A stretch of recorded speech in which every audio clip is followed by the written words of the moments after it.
I call the June 14th, 2023 Planning and Zoning Commission meeting to order. Please rise for the Pledge of Allegiance to our flag. I pledge allegiance to the flag of the United States of America and to the republic for which it stands, one nation under God, indivisible, with liberty and justice for all. Thank you. You may be seated. We'll now have a roll call. Commissioner Alexander? Here. Commissioner Barlow? Here. Chairperson Gillette? Here. Commissioner Hassett? Commissioner Hubbard? Here. Commissioner Kelly? Present. Commissioner Martin? Commissioner Morse? Here. And Commissioner Patillo? Present. We have a quorum. Thank you. Now we'll have an automated announcement. Anyone who has not signed in, please do so at the table located in the lobby. Should anyone wish to speak, please complete a request to speak form, which is also located on the lobby table next to the sign-in sheet.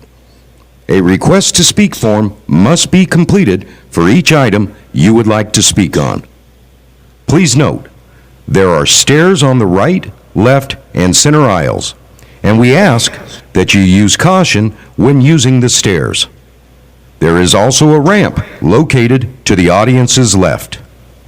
If anyone has written comments, exhibits, petitions, photos, or letters they intend to present at today's meeting, have 17 copies and give them to a staff member at the back of the auditorium. Staff member, please hold up your hand for the audience. If you do not have 17 copies, you may use the overhead camera to present your documents.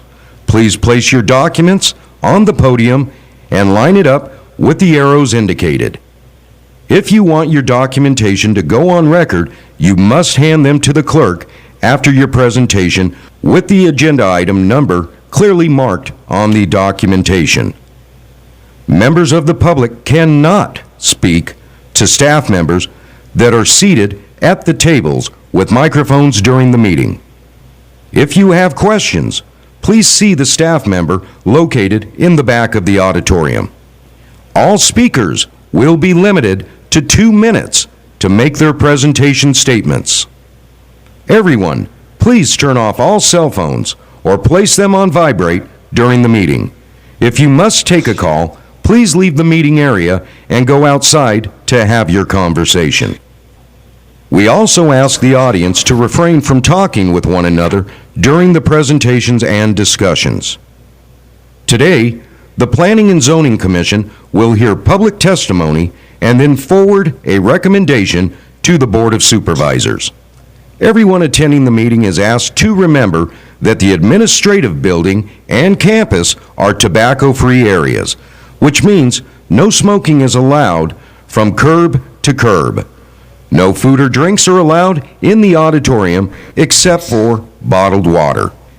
If there are any items remaining on the agenda, the Commission will break for lunch for 1 hour per the Chairman's discretion.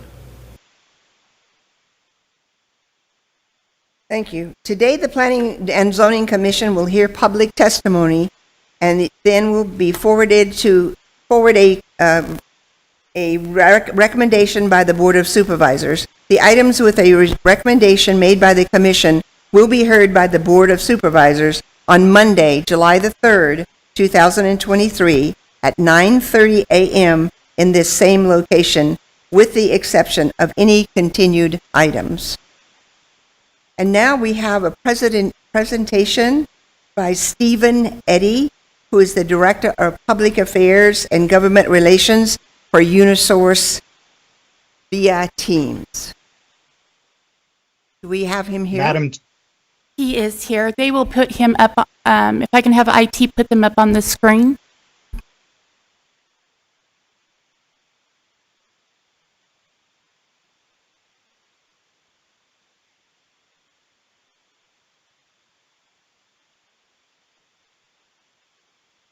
And We're before that almost there. Just a pops moment. up, can you all hear me?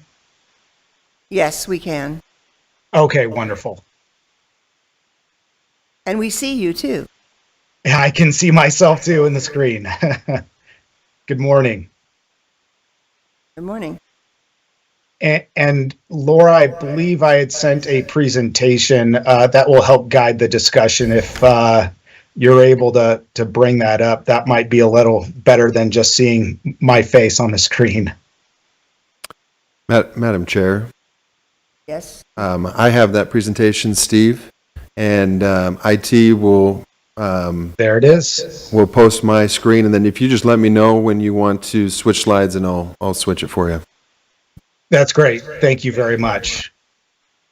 Well, Madam Chair, Commissioners, again, my name is Stephen Eddy. I'm the Director of Public Affairs for Unisource and our sister company, Tucson Electric Power. And again, good morning. I appreciate the opportunity to address you all this morning. Based on the conversation that you all had from the last meeting, I feel this is a good time to give you an update with respect to some of the projects that we have going on and how it may or may not interrelate with the Planning Commission and the county. But again, thank you for the opportunity, and thank you for particularly Commissioner Alexander for the invitation. So I will, if we could go to the next slide. So just a quick overview for you all with respect to Unisource Electric and our service area. As you all very well know, we serve most of the Mojave area. Mojave Electric Co-op serves portions of Bullhead and eastern Kingman area. But we serve a little over 100,000 customers in the Mojave County area, as well as Santa Cruz County as well. We have about 150 employees that service the lines and substations in our service area to ensure reliability for our customers. If we could go to the next slide. So again, as this was brought up during the last meeting, there was some discussion with respect to some of the projects that we have, Unisource, as we continue to meet the growing need and demand for electricity in our service area in Mojave County and Santa Cruz County. And as part of that discussion last week, there was mention of the all-source RFP that we've been engaged in as part of that need to meet energy demand in our communities. The all-source RFP is unique, and it is one that allows us to vet proposals that we're able to receive and then develop into projects that will serve our customers. The all-source RFP for Unisource was released last April, and as part of that request for proposals, some of the parameters that we had around the RFP were for 170 megawatts of new renewable energy and 150 megawatts of firm capacity resource. Question would probably be, well, what is firm capacity? That is energy that can be delivered on demand instantaneously. So battery storage or your more traditional fossil fuels, gas, coal, those would be considered firm resources. So a little bit more information about the RFP process. So it is in alignment with Unisource's integrated resource plan, which is essentially our guiding document as to how we will meet the energy need of our customers in a 15-year horizon. In that IRP, we had identified the all-source RFP process as a way in which we would be able to meet that plan. And as I had mentioned, the the parameters around that all source RFP, 170 megawatts renewable and 150 firm capacity resources will help meet those goals for the IRP. It is a competitive bidding process, which allows us to receive multiple bids from energy developers. But again, what makes that competitive process unique is that it allows for cost-effective energy development to ensure that, again, we're meeting the energy needs of our customers as part of that process. Additionally, as part of the RFP process, Unisource reviews obviously the projects that are submitted, but also how best to incorporate those projects into our system, into the grid, to ensure that we are able to deliver that power. And if we could go to the next slide. And you know, there will be time for questions at the end, but again, if there are any questions from commissioners, please don't hesitate to interrupt. With respect to future renewable energy projects, and obviously this ties to Unisource's all source RFP process and the current status of that, we are completing the initial review of those proposals, and we are in conversations with select developers in remote locations as to how best to incorporate those projects onto our grid. And I think a particular note for this commission and for the county, as part of that RFP process, we have not identified any projects that are currently being considered in Mojave County. In terms of some of the land use considerations that we identify or that we look at with respect to some of these projects, we are looking at 2 to 3 large projects in the time frame that we had set in the all source RFP. So summer 2026, but could extend into 2028. Just by way of comparison, 100 megawatt solar facility with storage covers roughly about 4 square miles, which is about twice the size of the Grayhawk solar facility that I think some of you may be familiar with, which is just north of town, north of Kingman. Finally, there are other projects that are separate from the RFP process that developers can submit through a unique process that that is outside of that RFP process. Unisource must evaluate and accommodate those projects based on certain interconnection requirements and feasibility studies and pricing parameters. That I will caveat this, that I am not the expert in that particular process. I can hopefully address some questions with respect to how those projects come through Unisource, but those are separate from the all source RFP process that I've mentioned, that we have much more engagement with and a little bit more control over with respect to how we integrate those projects into our system. And I think with that, I will take any questions from commissioners. Any of the commissioners have a question? Yeah. Commissioner. I want to thank Mr. Eddy for taking his time to come and visit with us and kind of give us some information. I do see that you've kind of covered your 5-year proposed plan. Do you have something a little further out, like in your 10-year capital improvement, where Unisource wants to go in the next 10 years? And we'll just start there. Madam Chair, Commissioner Alexander, I appreciate that. And again, thank you for the invitation to be here today.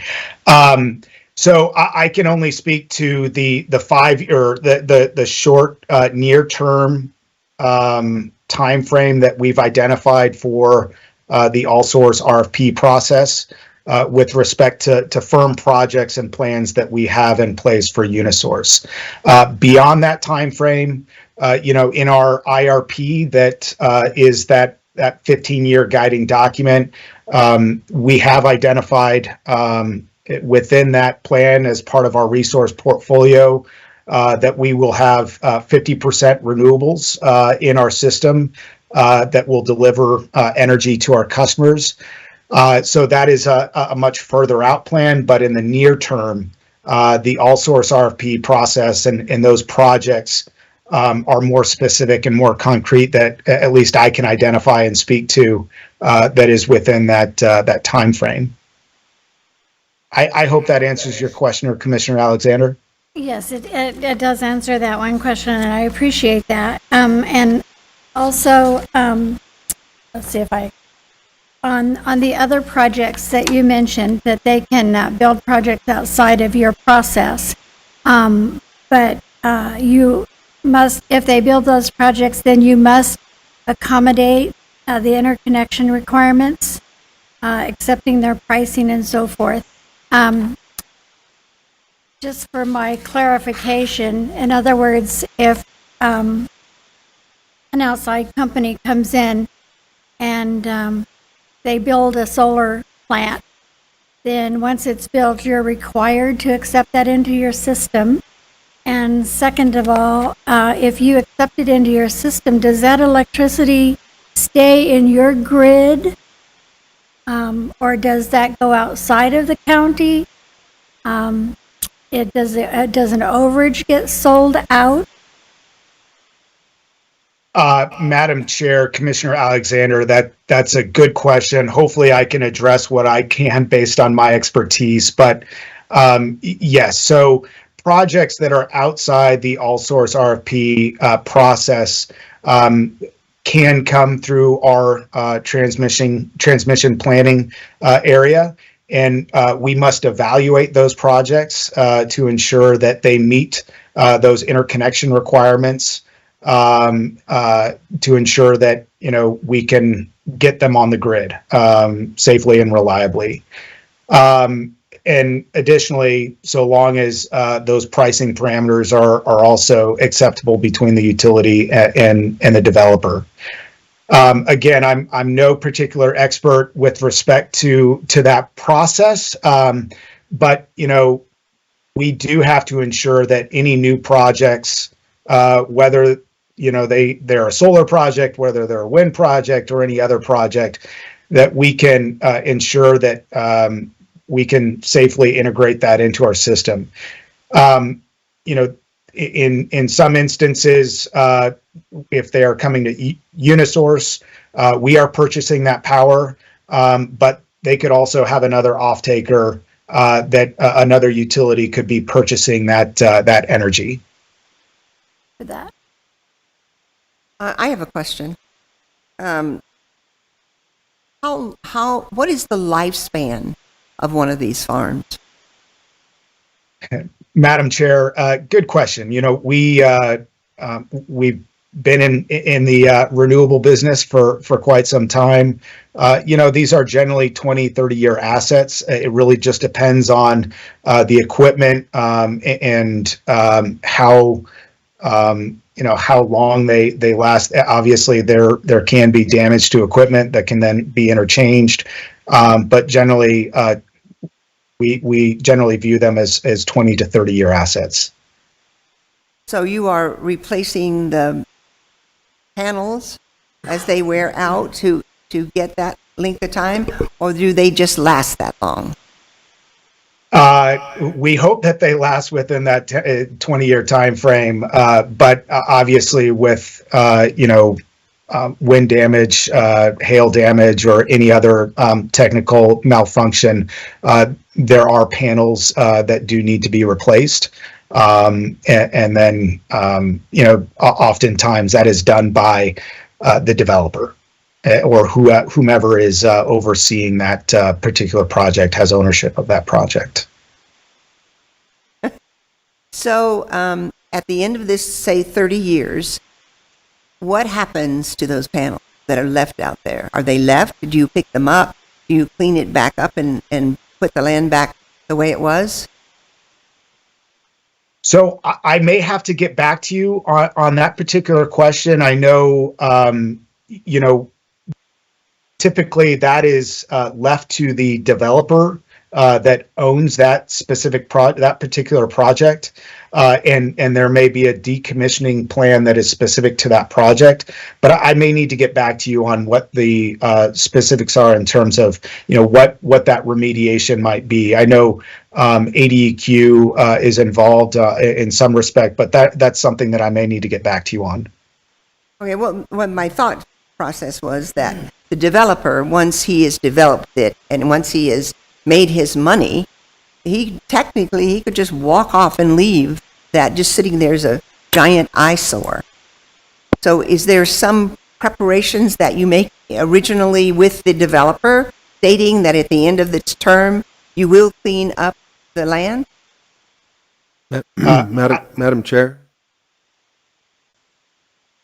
Just to help answer that question, the county, any project that comes into the county, as far as an energy project, part of our zoning ordinance, we do require a decommissioning plan that will outline the way that they can fund the decommissioning and the process in which they would decommission their project after its use, or if they end up terminating the project at any time. So we do require that as part of their submittal when they are submitting for a site plan. So that is an agreement between the developer and the county. Right. All right, thank you very much.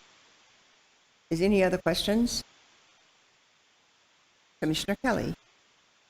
So when these projects come before us, typically we get a good public turnout, and generally their first question is, why here? Why are you putting it here? Why does it have to go here? What is your criteria for location? Madam Chair, Commissioner Kelly, so I can speak to the process that we have with respect to the all source process that I had identified. We want to make sure that whenever we are citing a project, that it meets the energy needs of our customers, but also can safely integrate into the grid so that we can balance resources, balance energy to ensure reliability. There are a variety of different factors in which we look at to ensure, the particular area. But again, it's based on how we can meet that demand and balance energy within the grid that we operate.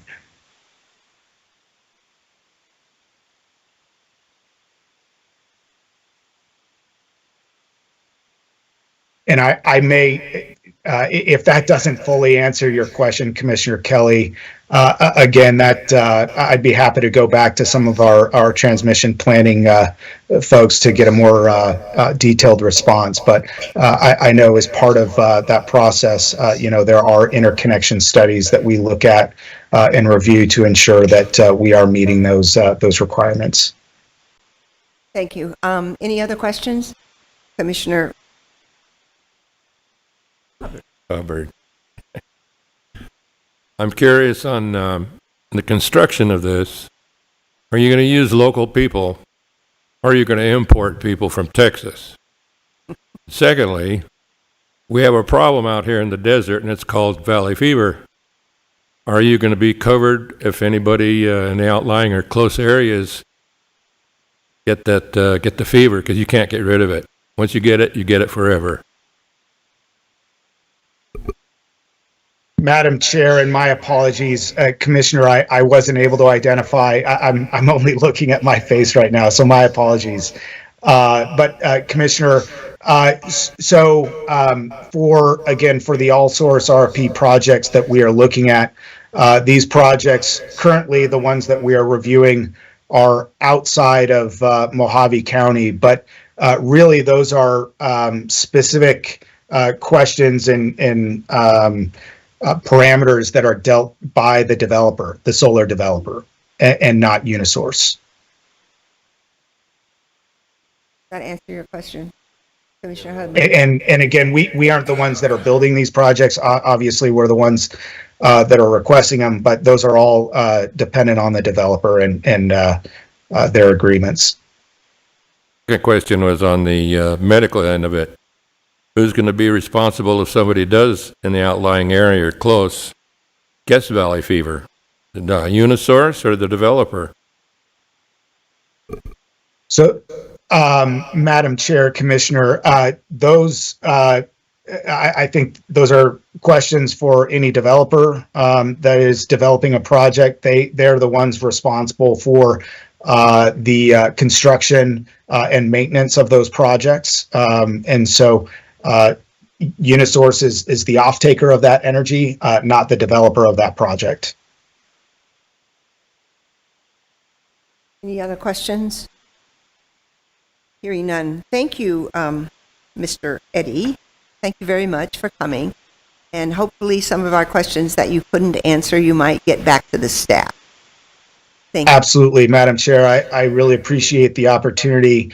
I don't know. I know we've got or you all have a very full agenda and items that were continued from the last meeting. I don't know if you'd like me to stay on, but again, I appreciate the opportunity to present to you all. I'll be sure to follow up with some answers for the questions that I wasn't able to address. But again, really appreciate the opportunity and have a great morning. Thank you. We will move to item number 1. And it's going to be reported by Alex Bolin. Item number 1 is an evaluation of a request for a rezone of assessor's parcel number 402-64099 from an RE10A residential recreation 10-acre minimum lot size zone to a CMO 10A commercial manufacturing open lot storage 10-acre minimum lot size zone to allow for inside and outside storage space for lease in the Littlefield vicinity. Staff recommends approval with standard conditions. Thank you. I'll open the public hearing. Does the applicant wish to speak?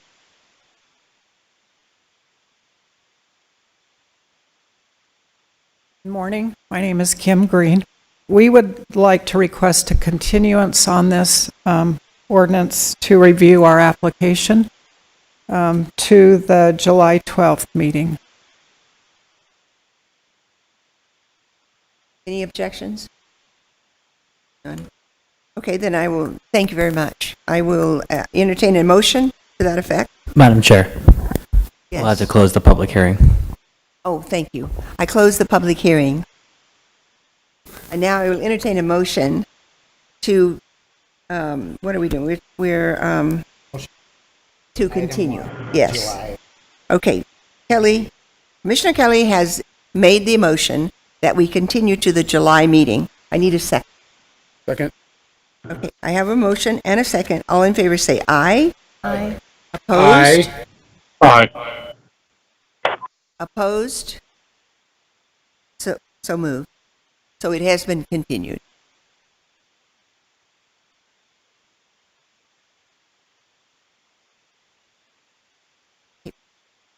Item number 2 is also reported by Alex Bolin. Item number 2 is an evaluation of a request for an amendment to Board of Supervisors Resolution 99-159 to remove the condition that only 5 parcels may be created in the Beaver Dam vicinity. As it's currently worded, Condition 1 of the resolution limits the parcels to only the original 5 parcels. So now, after so much time has passed, the property owners who have since split or recombined their parcels are non-compliant even when meeting the minimum zoning lot size of 1 acre. Staff recommends approval. Thank you. I'll open the public hearing. Anyone wishing to speak on this item?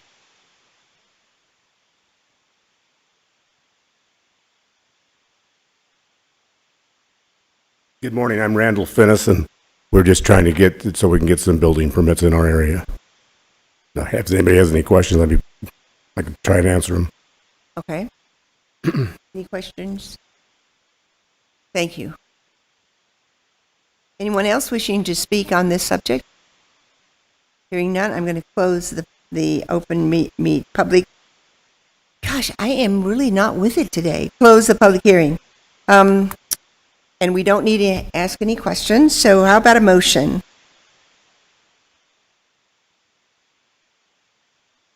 I have a motion by Commissioner Kelly, seconded by Commissioner Hubbard. All in favor, say aye.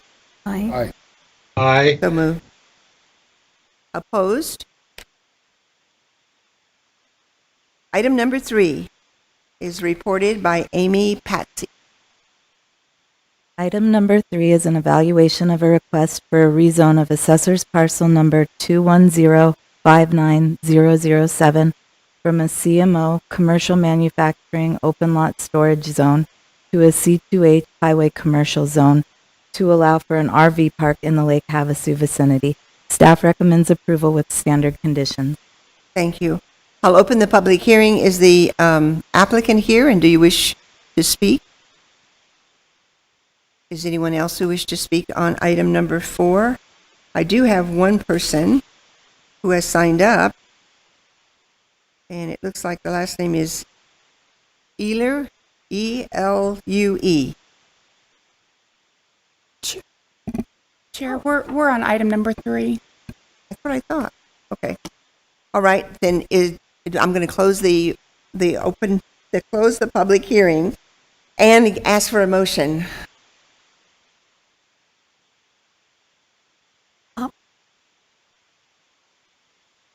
Second the motion.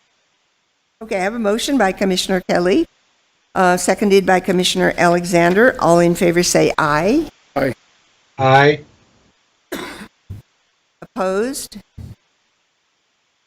So moved. Item number 4 is reported by Peggy Clement.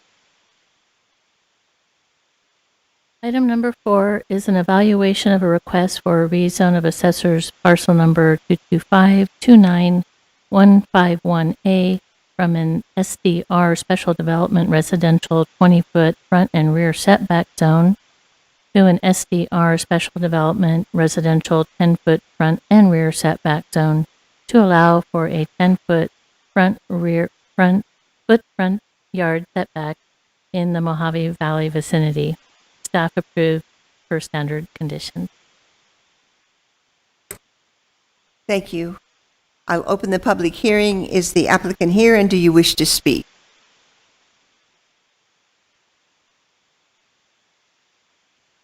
State your name and address, please.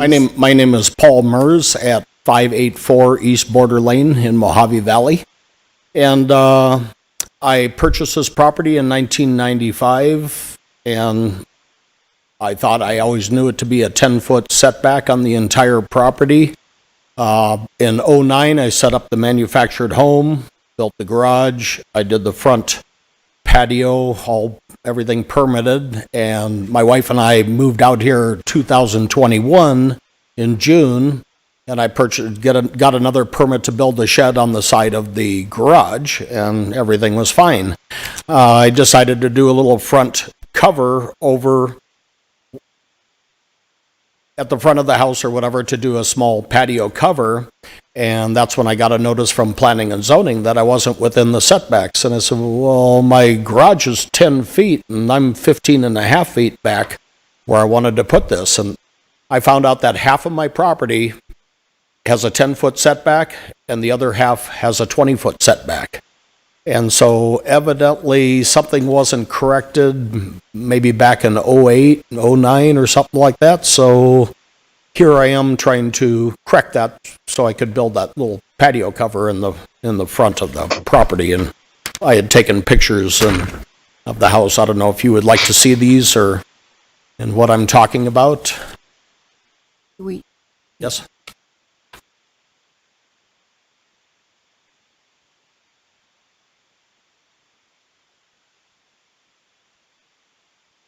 So what you're asking is to have the 10-foot setbacks on all your property? Okay. Does anyone else wish to speak on this subject? Okay.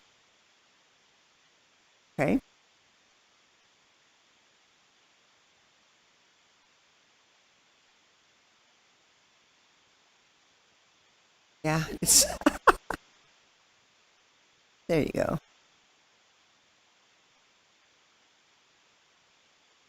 So here is sidewalk, front slab, foundation, everything, and I pulled permits out on that. Said, oh, I already permitted. Well, that was for the slab and not for structure. Okay. Thank you very much. And then I do have one person who wishes to speak. Madam Chair, I have a question for the applicant. Commissioner Patillo. Yes, hang on 1 second, sir. So, can you go back to the previous picture that showed the garage and the house? So that garage is right next to your house, and that's your property? Yes, it's 42 inches. And the setback, the front setback for the garage is only 10 feet? Correct. If the front and they're both, and it's on the same street as the house, correct? And the setback for the house is 20 feet. I think I put the house 5. 25, but I mean, I did. I'm just talking about the legal setback area.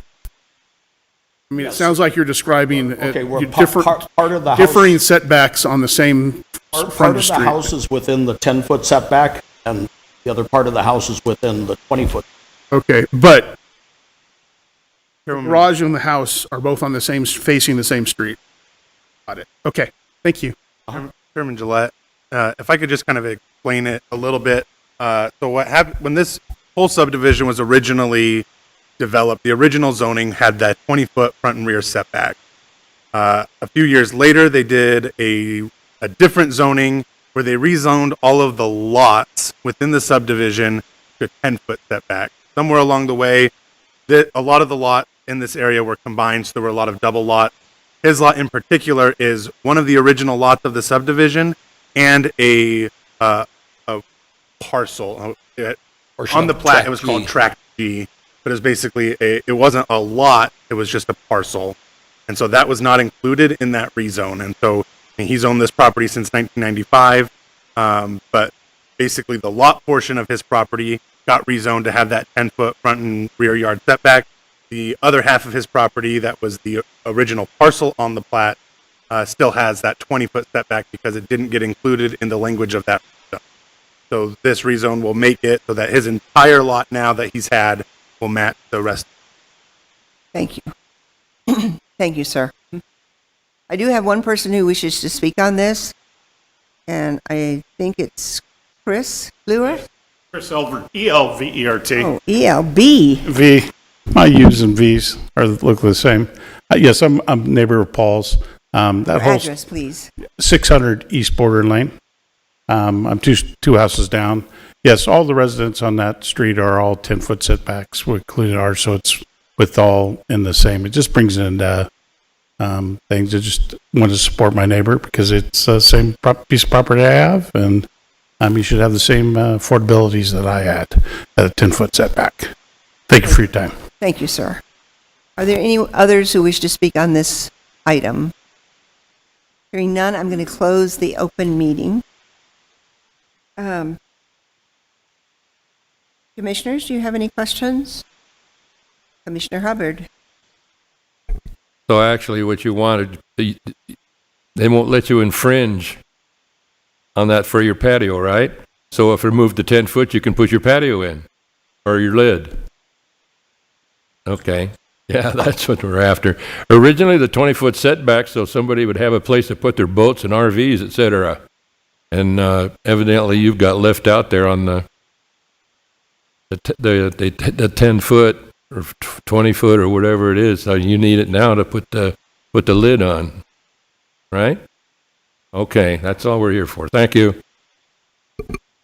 Commissioner Kelly? Yeah, Matthew, it's not going to create any issues, is it? To bring it at conformity? Chairman Gillette, Commissioner Kelly, no, this would just allow him to have the same setback as everybody else. Thank you. Okay, I'm going to call for a motion. Second. Okay, I have a motion to approve by Commissioner Kelly, seconded by Commissioner Patillo. All in favor, say aye. Aye. Aye. Opposed? So moved. Item number 5. You're welcome.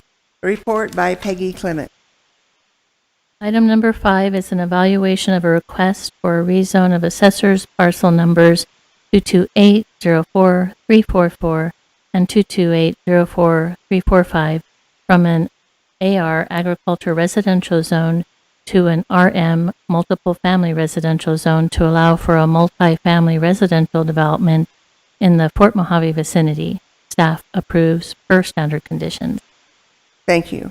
I'm going to open the public hearing. Is the applicant here, and do you wish to speak? She's available for questions.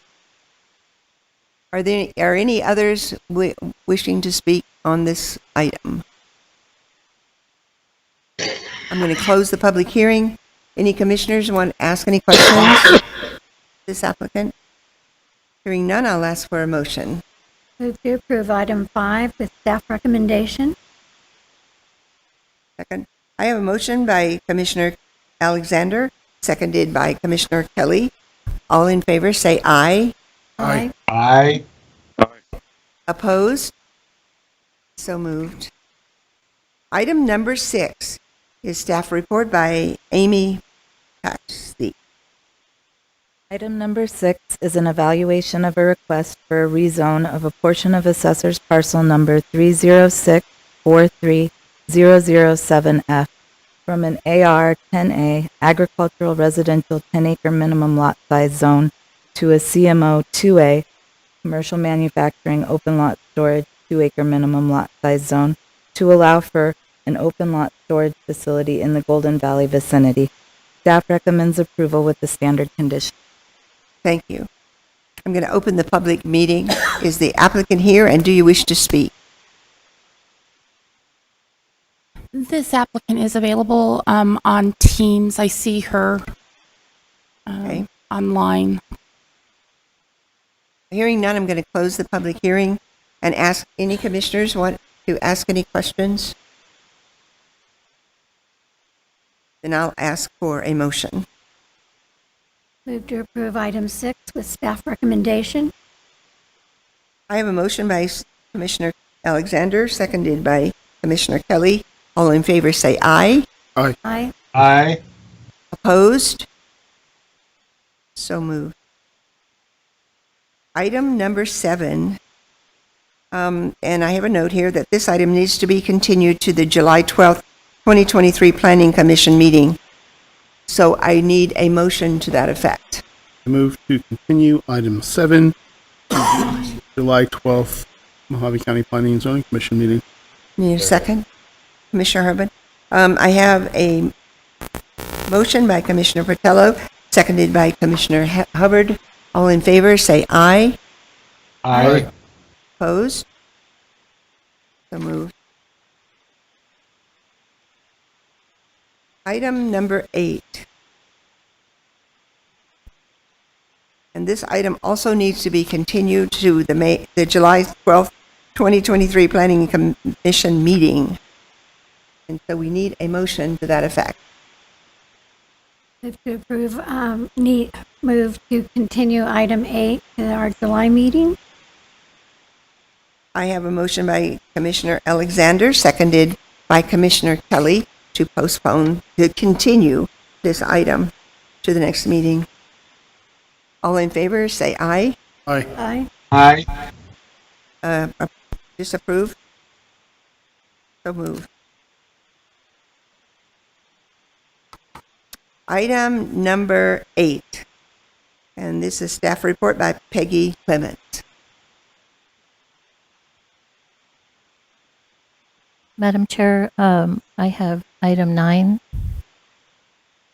Oh, it is item 9. I'm sorry. I still am not seeing well out of this eye. Thank you. Item 9 is an evaluation of a request for an amendment to the Mojave County General Plan from a rural development area land use designation to a heavy manufacturing area land use designation for assessors parcel numbers 206-25003A, 003B, and 003C, and a rezone of assessors parcel numbers 206-25003A and 003C from an AR 10A agriculture residential 10-acre minimum lot size zone to an MX heavy manufacturing zone to allow for an expansion of the existing manufacturing facility in the Griffith vicinity. Staff approves per standard conditions. Thank you. Is the applicant present and do you wish to speak? I'm opening the public meeting. Okay, thank you. Anyone else wishing to speak on this item? Hearing none, I'm going to close the public hearing. Any commissioners have any questions? Yeah, I have questions for that. Commissioner Patillo?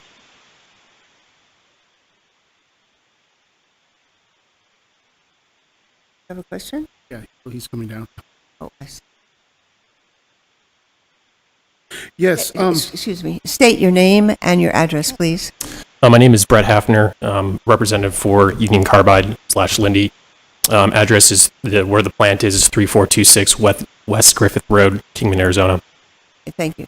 Go ahead, Commissioner. So this is to allow for expansion? Yes, that is correct, sir. Okay. I mean, are you going to be expanding your existing operation, adding new processes? What's going on exactly? So the current plan is to expand to build a trailer parking lot, to relocate an employee parking lot, as well as to move our fence line to the parcel B outer limit area and to relocate a security building to that outer fence line just south of West Griffith Road. So this is just more of a safety and logistics expansion, more or less. Yes, that is correct. That's all I have. Any other questions? Thank you, sir. I'm going to close the public hearing and ask for a motion. I move to approve item 9 with staff recommendation. Second. I have a motion by Commissioner Alexander, seconded by Commissioner Patello. All in favor, say aye. Aye. Aye. Opposed? So moved. Item number 10, and this is Amy Patsy. Item number 10 is an evaluation of a request for an amendment to the Mojave County General from a general commercial land use designation to a suburban residential land use designation and a rezone from an A general zone to an AR agricultural residential zone. Excuse me. For assessors parcel number 326-04006 to allow for a minor land division in the Dolan Springs vicinity. Staff recommends approval with standard. Thank you. I'm going to open the public hearing. Anyone wishing to speak on this subject? Hearing none, I'm going to close the public hearing and ask if any commissioners have any questions. Hearing none, I'm going to ask for a motion. I have a motion by Commissioner Kelly, seconded by Commissioner Hubbard. All in favor say aye. Aye. Aye. Opposed? So moved. Item number 11, Amy Patsy. Item number 11 is an evaluation of a request for a rezone of assessor's parcel number 333-35073 from an AR 36A agricultural residential 36-acre minimum lot size zone to an AR 7A agricultural residential 7-acre minimum lot size zone to allow for a minor land division in the Val Vista vicinity. Staff recommends approval with standard conditions. I'll open the public hearing. Is the applicant present and do you wish to speak?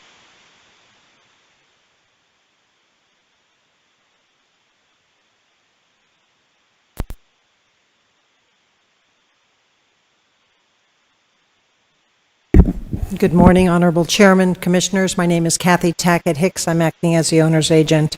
I just wanted to bring your attention, I had previously in the past year rezoned the adjacent parcel next to it. The intent on these lots, the R2 zoning allows for 4,000 square foot lots. We're going to put 5,000 square foot lots. And our initial intent was to process with a type 3 subdivision, but now they want to combine it. So this rezone, this general plan amendment allows for us to combine the adjacent lot. They total about 6.5 acres, and it'll just be one subdivision instead of two. So I think it makes sense. It matches the surrounding community. I hope you can support it. Chairwoman Gillette, I believe Kathy is talking about item number 12 Right, so this is on item 11. Yes, we are. Yeah, Rose. Oh, I'm talking about the wrong project. So I'd like to reevaluate. It's catching. I'm sure it is. No kidding. Okay, so thank you very much for hearing me today, and I'll be back.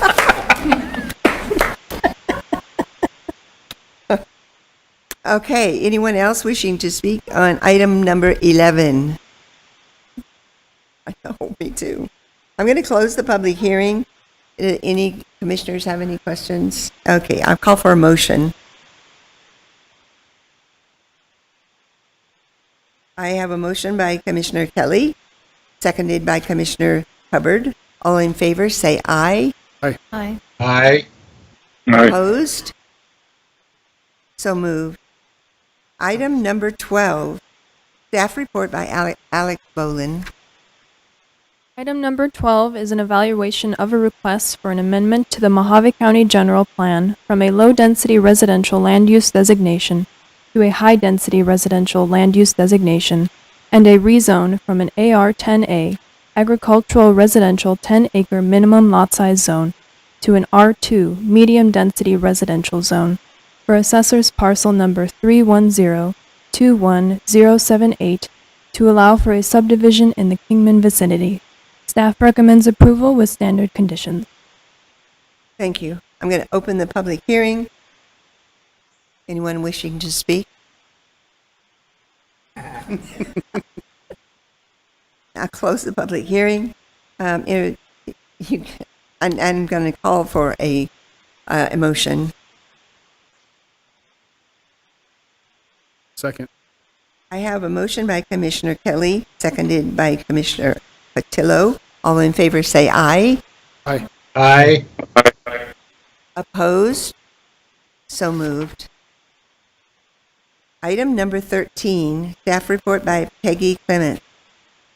Item number 13 is an evaluation of a request for a rezone of assessor parcel numbers 318-21027 through 038, 318-21091 through 097, and 318-21010 and 102, from a RE residential recreation zone to a CRE commercial recreation zone to allow for an expansion of the existing Western Town campground area in the Meadview vicinity. Staff approves with standard conditions. Thank you. Going to open the public hearing. Anybody wish to speak about this item? Hearing none. Do commissioners have any questions? I'll call for the motion.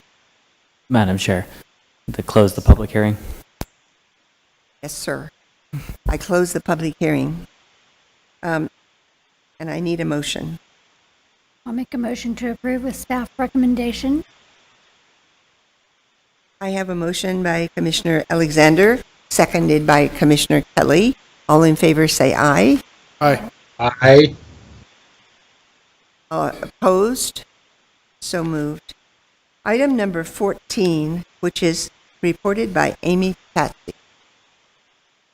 Item number 14 is an evaluation of a request for an amendment to the Mojave County zoning ordinance, sections 13, 19, 21, 22, and 23, to allow for chickens as an accessory residential use in the A, general, R1, single-family residential, RO, single-family residential manufactured homes prohibited, R2, medium-density residential, RM8, residential manufactured homes, and RM, multifamily residential zones.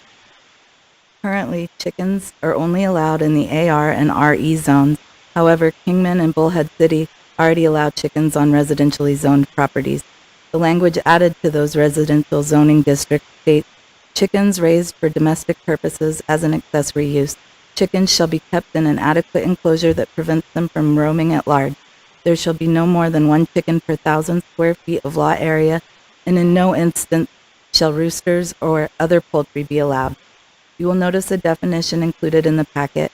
We're not adding that definition to the amendment at this time. Staff recommends approval. Thank you. I'll open the public hearing. Please come to the podium, state your name and your address. Yes, my name is Chuck DeShazer, 8778 Polaris Road out in Topak. If I'm correct, you're not going to allow roosters or peacocks or any other game fowl. This is covering from the Utah border down to Parker throughout the entire county. If people want to have a second and third generation of chickens, it doesn't seem fair to stop roosters from existing. And they don't know if they're going to get roosters when they order them from Tractor Supply or not. You're going to go out there and hatchet all the chicken or roosters' necks as soon as they find out they're a rooster, and you can't tell in some breeds what's a rooster and what's a chicken. That's what I have to say. Madam Chair, Yes. just to clarify a little bit, the amendments that we're making are only for the zones that currently don't allow for chickens. So that's your smaller lots like your R1, your R2, your RO zones. They will now allow for those chickens, but they're usually in closer to like cities, more densely populated areas, and so the roosters and the fowl that make a lot of noise, we're excluding those. Anywhere that currently allows for chickens, AR or RE, or a lot of the larger lots and parcels within the county, agricultural uses, they do allow for all of the fowl. So your roosters, your peacocks, whatever fowl that you would like, I guess. So this is only amending the smaller lots, the R1, R2, RO, and I think there's a few other, but Thank you. I understand the wanting to have chickens since eggs are so expensive, but I have to agree on the roosters, because if you're in a residential area where the lots are close together, the roosters will be waking up your neighbors before they want to wake up. So, any other people want to speak? Yes, sir. It might sound stupid, but what if the rooster identifies as a dog, because dogs are just as noisy as the roosters? Being someone who has had chickens and also has been disturbed by dogs, I totally understand. And I understand that when you go down and get a little batch of baby chicks, you have no idea whether you're getting hens or roosters. But everybody pares them down to just one rooster. I don't know. Any questions? Commissioner Alexander? I have a question for staff. Do we have a mechanism whereby someone could apply for special use, or would it be a special use permit and then judged on the criteria? Madam Chair, Commissioner Alexander, with the changes that we're making, there is not. Because we currently allow for as many chickens as you'd like, or roosters, or any type of fowl on your larger AR, RE lots, we haven't seen a need necessarily. The lots that we're now allowing or proposing to allow them on are very small. They're 5,000, 6,000 square foot lots. And so it's, we looked at other jurisdictions like Amy mentioned, and kind of followed suit on what they were proposing as well. So the city of Kingman allows for chickens within city limits, one chicken per 1,000 square foot of lot size that you have. We're proposing the similar type use in the similar type lots, like the Butler area, any other areas that are near the city limits that have smaller lots. But the larger lots, you're still able to have as many as you'd like. Thank you for the clarification. So by smaller lots, Scott, you mean anything under an acre, correct? So AR is minimum acre? Madam Chair, Commissioner Kelly, so yeah, AR has a minimum acreage of 1 acre. Right. But our RE zone also allows for 20,000 square foot lots. And that one does allow for as many chickens as you'd like as well, Right. so. Okay, thanks. Commissioner Hubbard? I don't see how you can raise chickens without a rooster. I'm not opposed to having roosters in the neighborhood. Kind of fun to listen to them in the morning. Unfortunately, or whatever, you're talking to an old farmer here. So I'd let them do what they want out there. Change it to where they can have roosters. 1 or 2 at least. When you go to Tractor Supply or any place and you buy straight run, you don't know what you're getting. So if some of them are rooster, fine. When the bigger ones get around, you put them in the pot. That's the way it is. Madam Chair, if I may, Go ahead. the language that we're proposing is very similar to the language that's been adopted by the city of Kingman and the city of Bullhead. As far as roosters, it is very common to prohibit roosters within your populated areas, and for the reasons that have been spoken. So, if the commission wishes to recommend allowing roosters, we'll carry that recommendation to the Board of Supervisors. But the language that's being proposed is language that's been proposed and adopted by not just the cities within the county, but cities across the state. Well, I think that having a rooster with your hens would probably make the hens happy, but it really is not a necessity because you buy your chickens, you don't hatch them yourself as a general rule. You buy them at the farm store, and then you cull them out and you keep the hens and you get rid of the roosters. I had chickens right in the middle of Lake Havasu, so they can be very good pets. So any other questions? Yeah. Okay, I'm going to close the public hearing and ask for a motion. I move to approve with staff recommendations. Second the motion. Okay. I have a motion by Commissioner Botello, seconded by Commissioner Alexander. All in favor, say aye. Aye. Aye. Opposed? I believe that is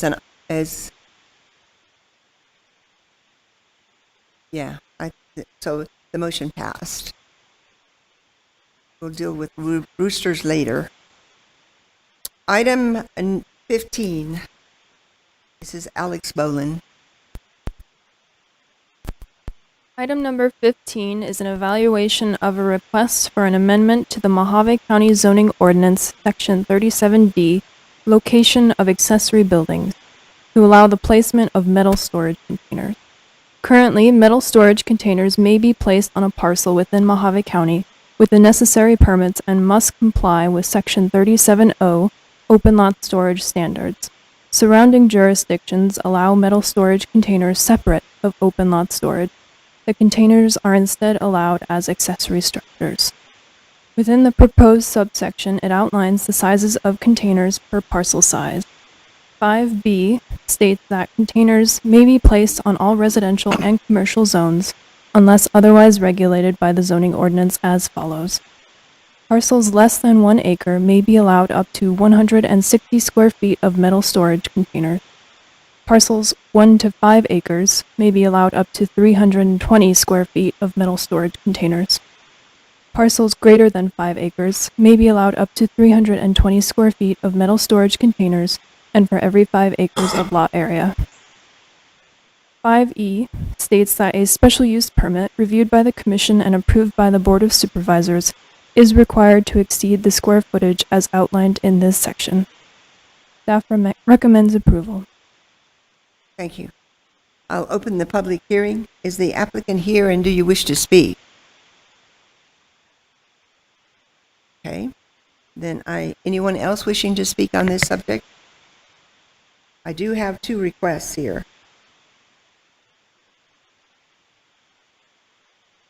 Name and address, please. Chucky Shazer again, 8778 Topak, or Polaris Road in Topak.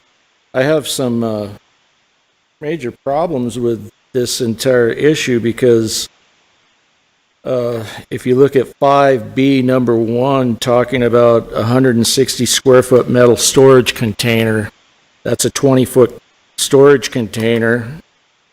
And is there any language written in here about all the existing 40-footers that are already all over? And why do we even have this? If there should not be this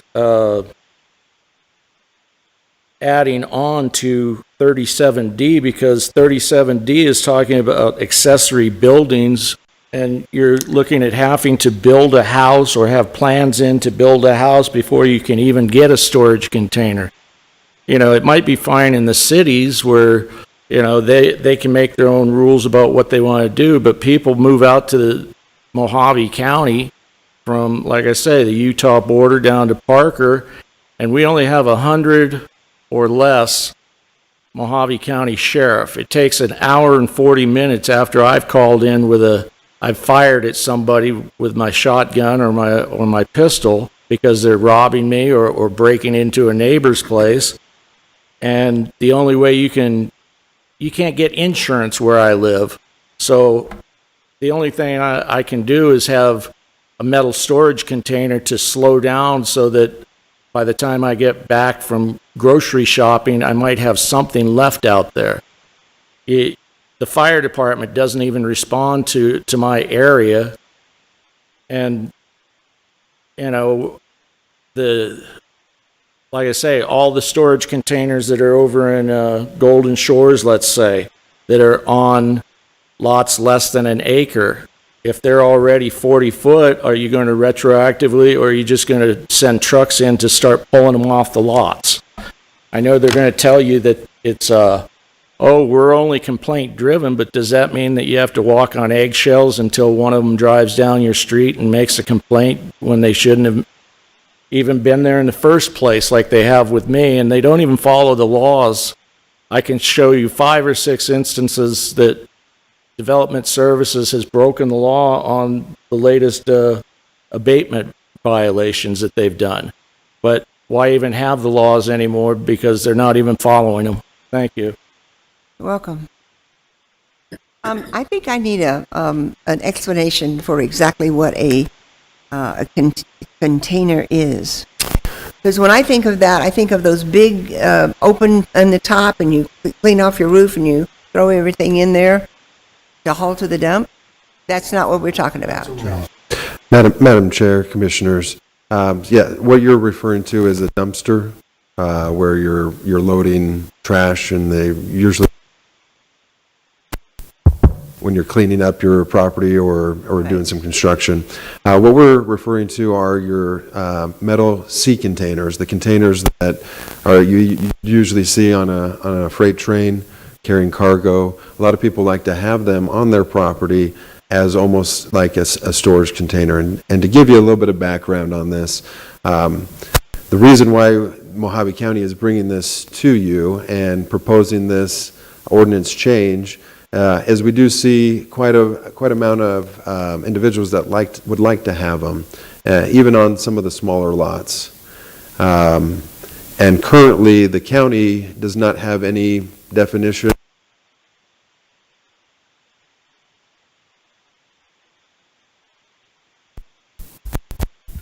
Switch microphone.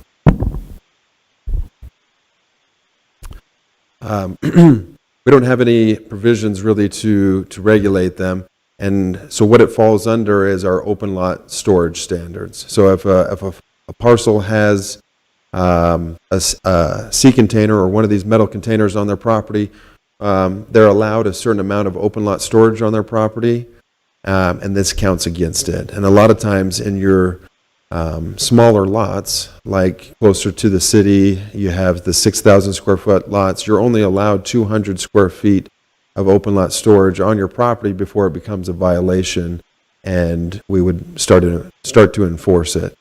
One of these containers like we're requesting, the smaller one, the 20-footer, is about 160 square feet. And so if you have one of these containers on your lot, you really don't have any room for any other open lot storage. And we've run into quite a bit of code violations in the county that we're currently processing. But in the same time, the cities, so City of Kingman, for example, does allow for these containers on these smaller lots as well.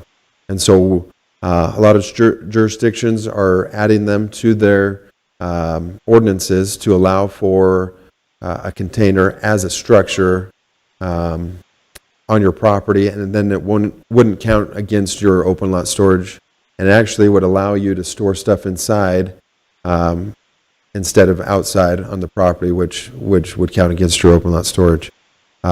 We did scale it so that anything less than 1 acre, you're only allowed the one 20-foot sized container. Larger than 1 acre, you can have the 40-foot, and then if you have a very large parcel, a 40-acre parcel, you can have one for every 5 acres that you have. We did put a provision in there, like Alex mentioned, that if you want to exceed in any zone or any size lot, if you want to exceed that square footage, we just have to come through a special use permit before the commission and the board of supervisors, which also allows the neighboring properties to come and comment as well. But that's kind of the background on why we're bringing this to you. If it gets through the commission and the board, a lot of the cases that are currently under violation right now will become out of violation because they're allowed now that storage container on their lot, and it won't count against their open lot storage. Thank you. I also have another gentleman who wants to speak on this, or is it a female?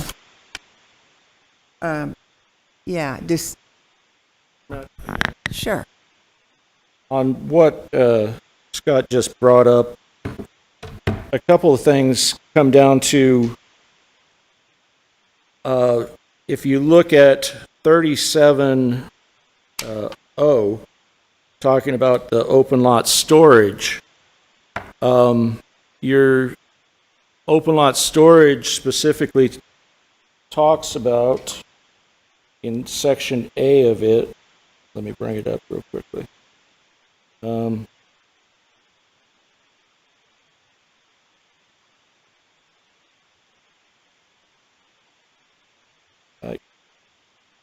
Well, the open lot storage is confined to 200 square feet, as he said, which includes your cars. Thank you. So currently, as it sets, you have open lot storage residential under section A. It has personal property of the owner or resident of a residential property, including registered and operable vehicles or portions of vehicles, wood, excluding wood for heating, operable machinery or appliances, miscellaneous debris, wrecked or dismantled mobiles or manufactured homes or trailers may be stored outside of an enclosed structure subject to the standards of this provision. These 20 and 40-foot containers, as I look at it, are already enclosed structures, so they wouldn't even conform to the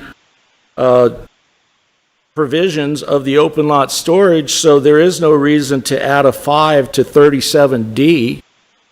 This is, and if you also go down further, you find that a 4,000 to 49.99 square foot lot has 400 square feet, and so you're looking at, they should be allowed to have a 40-foot container on under a 5,000 square foot area, and they're restricting it even further back to a 20-foot container. Why don't we just eliminate that 160 square feet of this 5B1, eliminate it entirely so that anybody can have a 40-foot container on any lot that they choose, because you're trying to make a one-size-fits-all for the entire county, and people don't want to be told what to do. Is it my land or is it his land?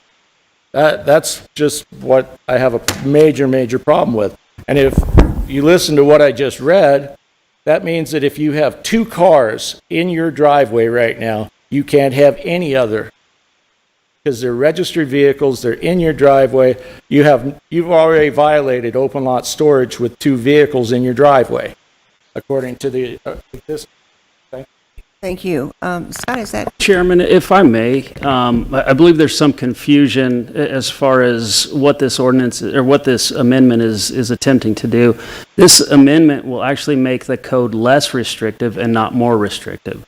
Currently, the storage containers are counted as open lot storage. This would remove that. So you could have a container on your lot, and it would not count against your open lot storage, therefore allowing you to use more of your property for open lot storage.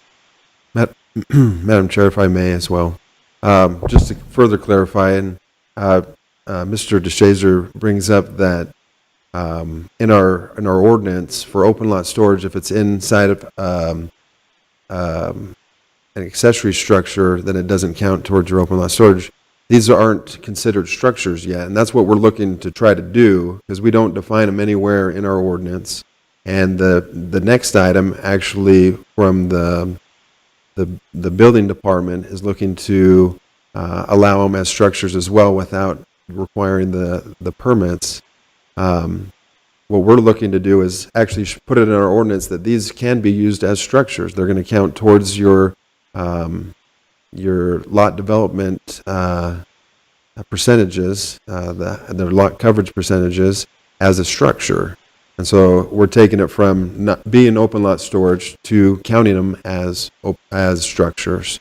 But there has been in cities and in more densely populated areas, some people don't like the look of containers, and allowing as many containers as you would like on a smaller lot has not been favorable among a lot of jurisdictions, and so they're looking to limit them on how many they can have. And we're open to the commission if they would like to reduce the 1 acre to a half acre, or allow larger amount on smaller parcels. We're open to entertain that. This is what we found is similar to other jurisdictions, and are presenting that to you at this time. Thank you. So it seems to me that this gentleman is off the grid, sort of, and therefore he wants to put his valuables in a container when he leaves so that he doesn't get ripped off.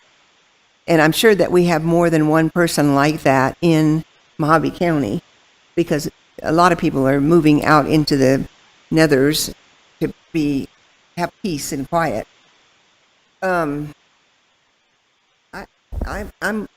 Anybody have anything to say about this? Chairman, to your comment, if I may. Mr. Hubbard?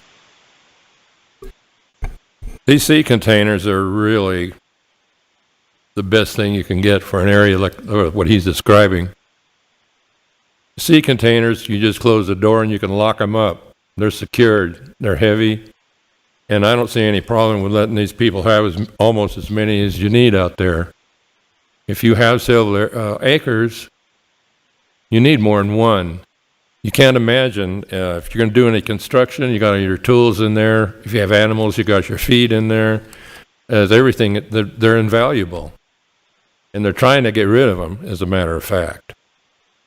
So I think it's a good deal. So I would say, if you can allow them to kick it down to a half acre, let everybody have a 40-footer. Not going to hurt anybody where they're at. That's the way I feel about it. I had one. Thank you. Sure. Come right up there and give us your name and your address. Thank you. My name is Karen DeShazer. I live at 8778 Polaris Road in Topeka, Arizona. Currently, portable metal storage containers are undefined in the county. If this amendment passes, they're going to stick them in as a detached accessory building. From this point on, they will be an attached accessory building, going from undefined So all of a sudden, a detached accessory building.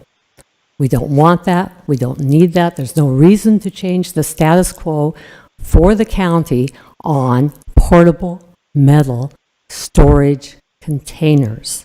They are undefined. That's what they are. They're not an accessory building to something else I've got a permit for on my property. They are a metal storage container that is movable. There's no reason for this amendment at all. Keep the status quo. Thank you. Thank you. Commissioner Hubbard. So these are storage containers. You're not going to put electricity in there, are you? Water, bathroom sinks, bedrooms, or anything? It's a container, period, right? Okay, thank you. I'm gonna, do you want to ask first? Yeah.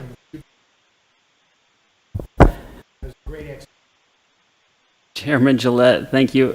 Commissioner Kelly, this ordinance right now, so as it stands, status quo, storage containers are counted as open lot storage. Therefore, you're only allowed so much open lot storage for your lot, based on your lot size, you're only allowed so much open lot storage. What this recommendation, what this amendment would do, would pull these storage containers outside of that open lot storage. So you would be allowed to have an open lot, or you would be allowed to have a storage container that would not count against your open lot storage.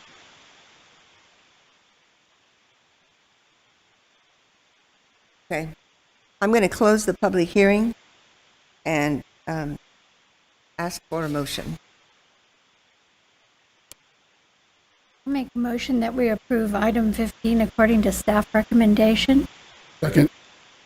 Okay, I have a motion by Commissioner Alexander, seconded by Commissioner Petrillo. All in favor say aye. Madam Chair. Aye. Madam Chair, I just wanted to clarify before it, that if Commissioner Hubbard's recommendation, if you wanted to reduce the lot size to a half acre, you'd have to motion to against staff recommendations to include it. Unless you didn't want to do that, then you would do what Commissioner Alexander had done. Okay. My motion was as is. So you don't want to change it. Okay, so this is, I think we better, I didn't understand it. So the motion that's being made by Commissioner Alexander is that it remain the same? As staff has made recommendation. To just go by staff recommendations. And do you still want to second that, Commissioner? Okay, so we do have a motion and a second. All in favor, say aye. Aye. Aye. Opposed? Aye. Nay. Okay, so we only have one nay that I can see. That was Commissioner Morse that said nay, right? Correct. And then Commissioner Barlow, were you for or against? For. Thank you. Okay, so the motion passes. And we move on to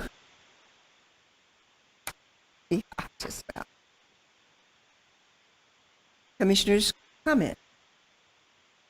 16. Item 16. I've lost one. We just did it. Building code part. We did 16.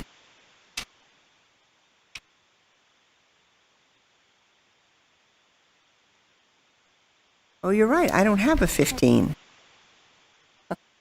I have a 14 and a 16. No 15.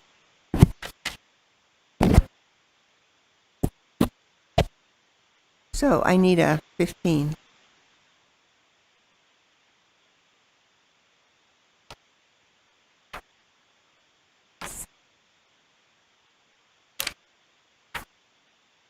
Okay, so we're going to,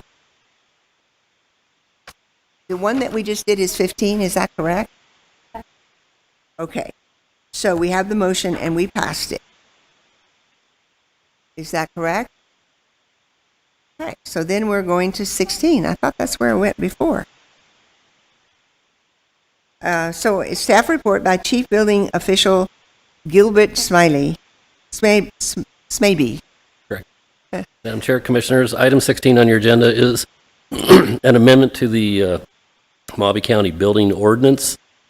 Basically, this is a proposal to exempt shipping containers, regardless of size, to be used for storage purposes only with no utilities. Currently, our ordinance exempts 1- and 2-story detached accessory structures, provided that the floor area does not exceed 300 square feet and utilities are not allowed.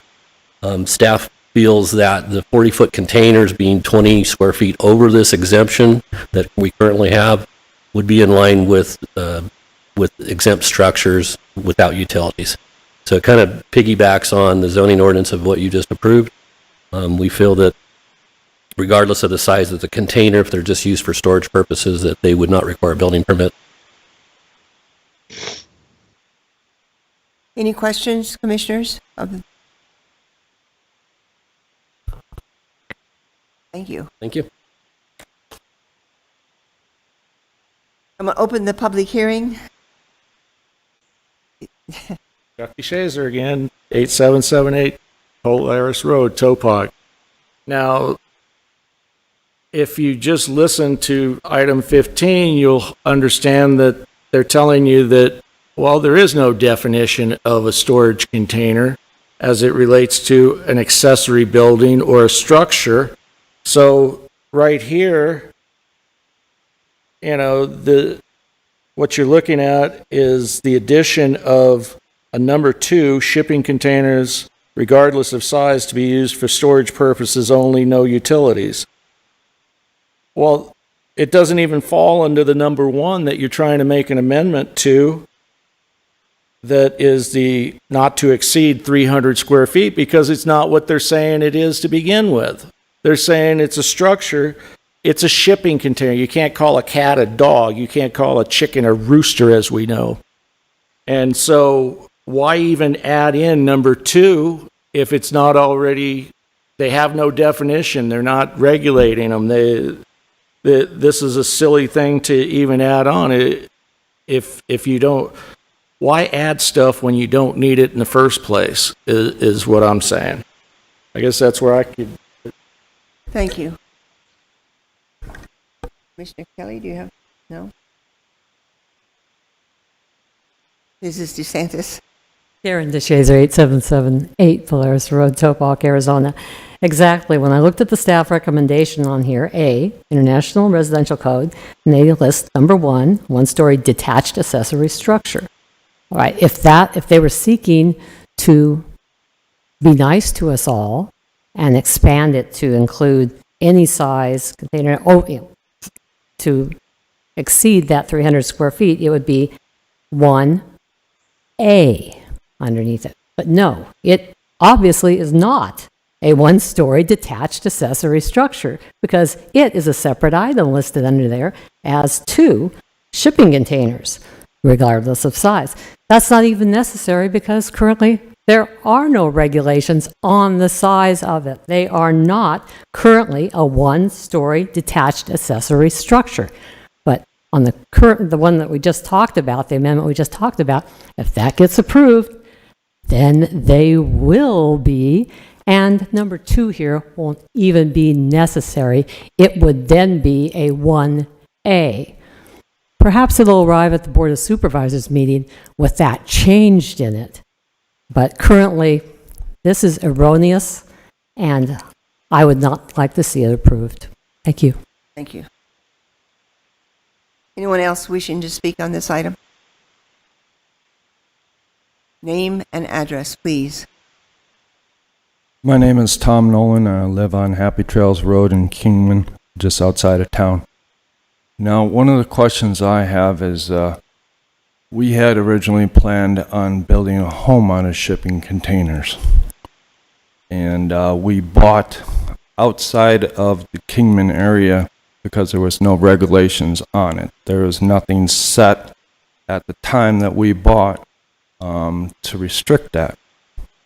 Now, what happens if I do go ahead and build a home out of my shipping containers? Am I out of compliance now?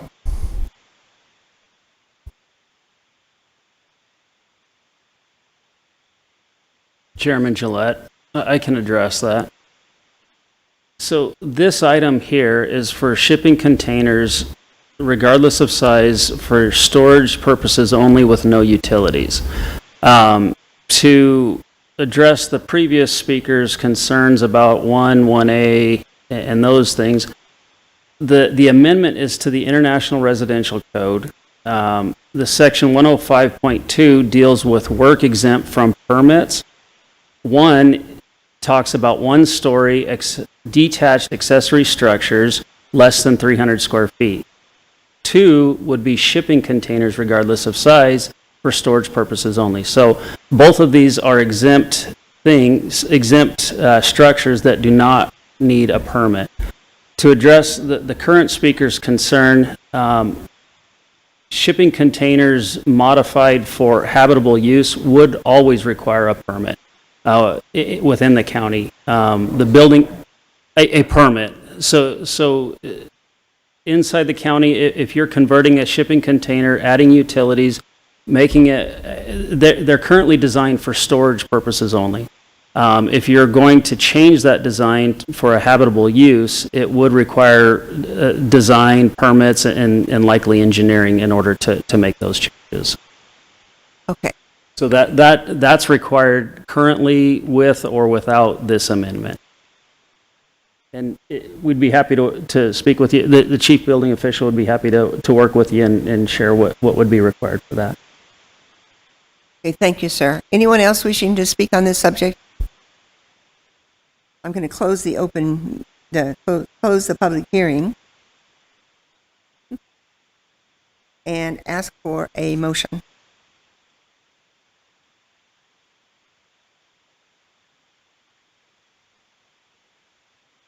No one wants to make a motion? I'll make a motion to approve this item with staff recommendation. I'll second it. Okay, we have a motion by Commissioner Alexander, seconded by Commissioner Portillo. All in favor, say aye. Aye. Aye. Opposed? So moved. Thank you very much. Item number 17 is Commissioner's comments. Anybody have any comments they would like to make? All right. Then we shall move on to call to the public. Anyone wishing to stand up and talk and call to the public? Hearing none, call to the public is closed. And having no further business to come before this meeting, this meeting is adjourned. Wow, I don't know about all those things.